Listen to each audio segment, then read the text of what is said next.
The Krell auction house reeked of ozone and desperation. Oscar moved through the crowded chamber with practiced caution, his boots barely making a sound against the obsidian floor. Around him, dozens of species bartered for weapons, ships, and contraband, the usual fare of the Outer Rim's most notorious marketplace. He'd come for a plasma lance, something capable of punching through reinforced bulkheads. The colony on Theta 7 needed it yesterday. Pirates had been hitting their supply routes, and Oscar had promised the settlers he'd return with something that could level the playing field. Human, a voice rasped behind him. Oscar turned to find a Krell merchant, its four eyes gleaming with predatory interest. "I have what you seek. Follow." The merchant led him past stalls of exotic armaments, pulse rifles that hummed with contained fury, molecular disruptors, even a few old Earth-made railguns that some collector had preserved. But the Krell didn't stop at any of these. Instead, it guided Oscar to a dim corner of the auction house, where a reinforced cage sat beneath flickering blue lights. Inside was a girl. Oscar's breath caught. She couldn't have been more than 19 or 20. Human, with dark hair matted against her shoulders. But it was the device on her head that made him freeze, a cage of strange metallic latticework that enclosed her skull completely, leaving only her face visible. It pulsed with a faint luminescence, and thin filaments seemed to burrow into her temples. "What the hell is this?" Oscar demanded, his hand instinctively moving toward the pistol at his hip. The Krell clicked its mandibles in what might have been amusement. "A weapon. Human. The finest you will find in this sector. That's a person. That is Daisy." The merchant corrected. "Prototype. Experimental. The cage cannot be removed, bonded to her neural pathways. Gives her abilities your species should not possess." It tapped the cage with one chitinous appendage. "Stronger than steel, that mind. Sees things before they happen. Moves faster than your reflexes can follow." The Viridian Corps spent 15 years developing the technology. Then their station fell, and she became available. Daisy's eyes met Oscar's. They were brown, frighteningly clear, and completely aware. She didn't speak, but he could see the intelligence there, and something else. Not quite hope, but perhaps the memory of it. "I'm not buying a person," Oscar said flatly. "Then you leave empty-handed." The Krell shrugged its equivalent of shoulders. "The plasma lance you seek? Already sold. This is what remains. Buy her, or return to your colony, defenseless. The choice is simple." Oscar's jaw tightened. He thought of the families on Theta 7, of the children who'd looked up at him with trusting eyes when he'd promised protection. He thought of the pirate crew that had killed 3 settlers last month, laughing as they did it. He looked back at Daisy. She still hadn't spoken, but there was something in her expression now, a terrible understanding, as if she knew exactly what calculations were running through his mind. "How much?" he heard himself ask. The journey back to Theta 7 took 6 days.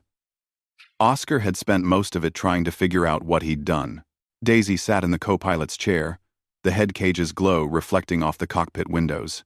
She'd eaten the food he'd offered, used the small cabin's facilities, but hadn't said a word. On the 5th day, Oscar finally broke. "Can you talk?" Daisy turned to look at him, and for the first time, she smiled, a small, sad expression. "Yes." "Then why haven't you? Would it have mattered?" "You needed a weapon." "I am a weapon." The words hit harder than Oscar expected. "No. You're a person who's been turned into something she shouldn't be. The distinction is academic now." She touched the cage with one hand, her fingers tracing the metallic lattice. "This has been part of me for 7 years. I don't remember what it feels like without it." The Viridians wanted to create super soldiers. They succeeded, technically. But the human mind wasn't meant to process information at this speed. Most subjects went insane within weeks. "I adapted." "Adapted," Oscar repeated hollowly. "I can see quantum probability fields. Calculate trajectories before weapons are fired.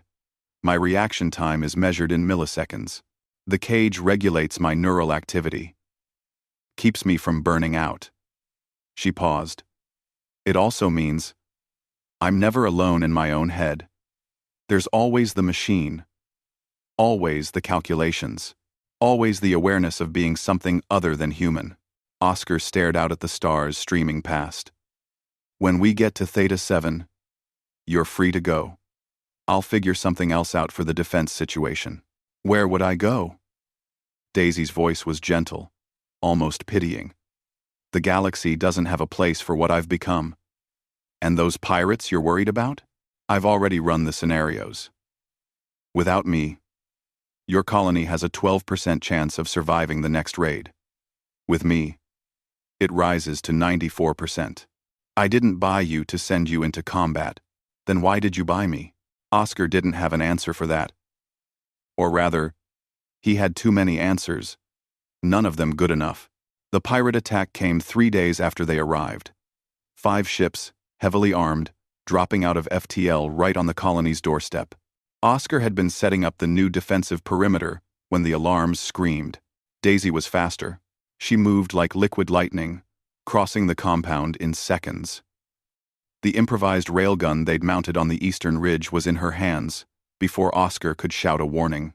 And then she was firing not wildly, not with hope, but with absolute certainty. Each shot found its mark. Engines exploded. Weapon systems detonated.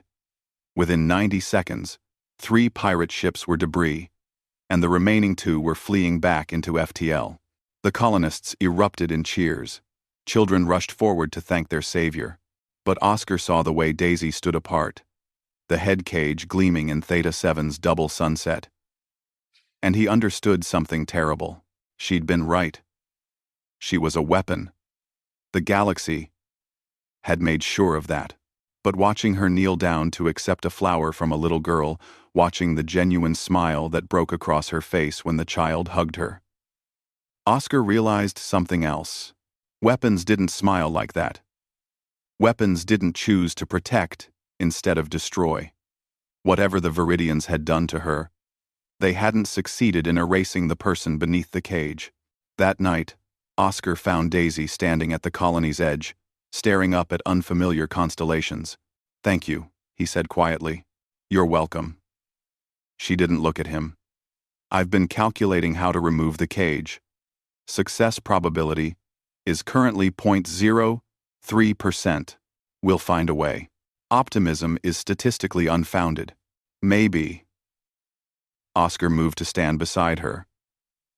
"But humanity's pretty good at beating the odds. It's kind of our thing." For the first time since he'd met her, Daisy laughed a real, unguarded sound. The cage pulsed brighter for a moment, then settled back to its steady glow.